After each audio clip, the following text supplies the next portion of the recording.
In the early 2000s, the world of hip-hop and R&B shimmered under the lens of a singular visionary, Hype Williams. His music videos weren't mere promotions, they were kaleidoscopic dreams, drenched in hyper-saturated hues, surreal angles, and a fantastical grandeur that turned artists into icons. Jay-Z's gritty charisma exploded in Big Pimpin'. Missy Elliott's boundless creativity danced in the rain, Supa Dupa Fly. Busta Rhymes became a larger-than-life force in Put Your Hands Where My Eyes Could See. Williams' work was a cultural touchstone, earning him whispers as the Michelangelo of hip-hop's golden era. But in the wake of a devastating tragedy, the man who painted music with light retreated into silence, leaving behind a legacy both luminous and haunted. Born Harold Williams in Queens, New York, Hype was a child of art, sketching graffiti on subway walls before dreaming of broader canvases. His passion for painting evolved into filmmaking, a medium where his perfectionism and disdain for convention could thrive. Solitary by nature, he preferred the company of his dogs or close confidants over crowded rooms. Interviews were rare, he let his visuals speak, and they roared. His signature fisheye lenses, vibrant palettes, and dreamlike storytelling redefined music videos, elevating them from promotional tools to high art. By the late 1990s, a Hype Williams video was a badge of stardom, a guarantee of cultural immortality. Yet, for all his brilliance, Hype was a private soul, uncomfortable with the spotlight. He once admitted to hating the pressure of saying the right thing in public, preferring to craft statements through his camera. This introspective nature would later cast a long shadow over his story, as silence became both his shield and his burden. In August 2001, Hype Williams was at the peak of his craft, directing Aaliyah's music video for Rock the Boat. The 22-year-old star was a radiant force, her voice a blend of silk and strength, her presence magnetic. The shoot began in Miami, capturing Aaliyah's effortless grace against urban backdrops. The plan was to complete the video in the Bahamas, where the Caribbean's turquoise waters would frame her in a vision of serenity. For Hype, the project was more than a job. It was a collaboration with an artist whose spirit matched his creative ambition. The Bahamas shoot was a whirlwind of beauty and camaraderie. Over 4 days, Aaliyah danced and sang under the sun. Hype later told MTV that the final day, Saturday, August 25th, was one of the most fulfilling of his career. Everyone felt like they were part of something special, he said. Part of her song.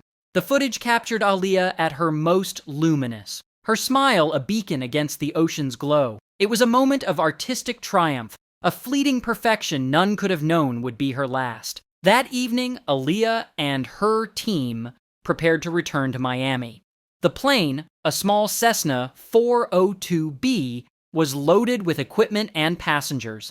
Concerns arose immediately. According to reports, Aaliyah was hesitant about boarding, her lifelong fear of small planes weighing heavily. Dame Dash, her boyfriend at the time, later shared in an Entertainment Tonight interview that he had urged her not to travel to the Bahamas for the final shoot, citing unease about the production's pace and safety. He recalled Aaliyah's apprehension upon seeing the plane, but her sense of duty to her art, her team, and her fans pushed her to board. Shortly after takeoff, the overloaded plane struggled to climb. Within moments, it crashed into the Bahamian marshlands, killing Aaliyah and 8 others, including her hairstylist, bodyguard, a record executive, and the pilot. Investigations revealed devastating oversights. The plane was over its weight limit, and toxicology reports found traces of cocaine and alcohol in the pilot system. The loss was immediate and profound, a wound felt across the music world and beyond. Aaliyah, a star whose warmth and talent had touched millions, was gone at 22. Her death left fans, collaborators, and an entire industry grappling with grief. For Hype Williams, the director who had framed her final moments, the tragedy was a shattering blow, one that would alter the course of his life and career. In the aftermath, Hype withdrew. While fans mourned and the media sought answers, he offered none. His silence became a lightning rod for speculation and blame. Rumors swirled, fueled by Dame Dash's claim that Lenny Kravitz had offered Aaliyah a safer jet, only for Hype to take it instead.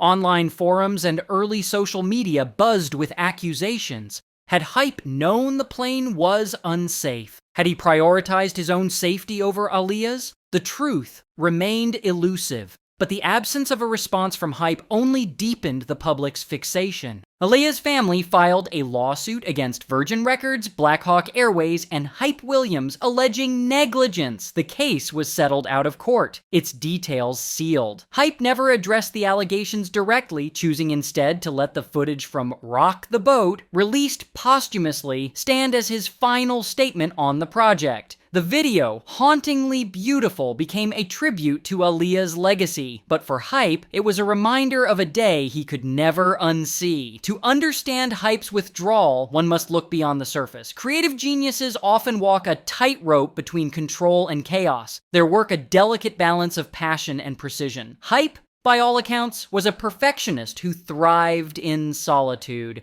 His art a sanctuary from the world's noise. The loss of Aaliyah, a collaborator and friend, may have been too profound to process publicly. Psychologists describe avoidance coping as a mechanism where individuals sidestep distressing stimuli to shield themselves from pain. For Hype, silence may have been his only way to cope with the weight of grief and scrutiny.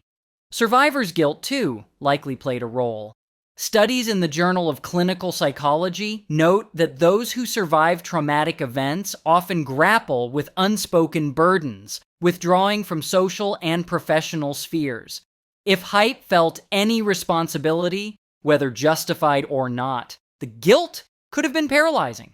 The public's rush to blame him, amplified by unverified claims about the jet, would have only compounded this inner turmoil. How does one return to creating vibrant fantasies when the last set they directed became a site of loss? Hype did not vanish entirely. He continued to direct, but the frenetic pace of his 1990s output slowed to a trickle. In 2006, he quietly received the Video Vanguard Award at the MTV VMAs, presented by Missy Elliott, Kanye West, and Busta Rhymes, artists whose careers he had shaped.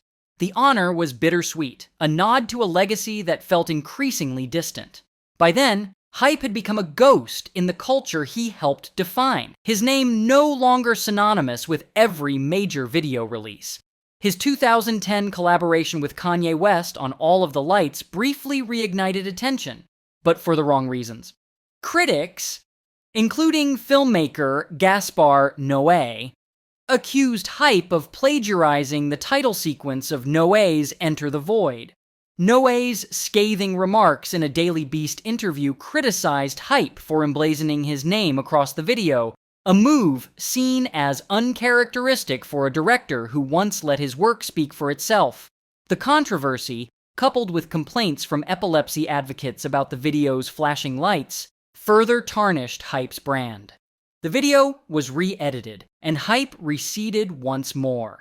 By the 2000s and 20s, Hype's creative output had shifted. His Instagram, once a showcase of music video stills, now brimmed with snowboarding footage, crisp, serene shots of powdery slopes and solitary rides. It was a far cry from the bombastic visuals of his heyday, suggesting a man seeking peace in quieter pursuits. In 2022, he directed a sleek campaign for Tom Brady's Brady Golf, its minimalist aesthetic a departure from his earlier extravagance. The flair was still there, but it felt restrained, as if Hype had traded the chaos of fame for something more controlled.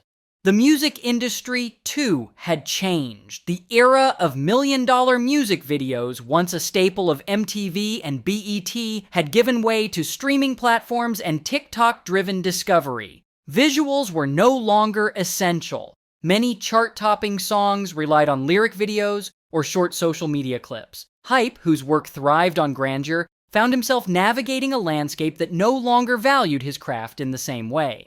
Yet, the past refuses to fade. Each time Hype posts online, he is met with a barrage of comments demanding answers about Aaliyah's death. The accusations vary. Some claim he knew the plane was overloaded, others repeat the jet story, but the sentiment is unwavering. For many fans, Hype remains a symbol of unresolved pain, his silence interpreted as indifference or guilt. The internet, with its relentless memory, does not allow for closure. The facts of August 25th, 2001 are stark. An overloaded plane, a pilot impaired by substances, and safety protocols ignored. These truths, devastating in their clarity, point to systemic failures rather than a single villain. Yet, the human need for accountability often seeks a face to blame. Hype, as the director orchestrating Aaliyah's final hours, became that face for many, an easy target in a tragedy too vast to comprehend. Aaliyah's death was more than a loss. It was a fracture in the cultural fabric.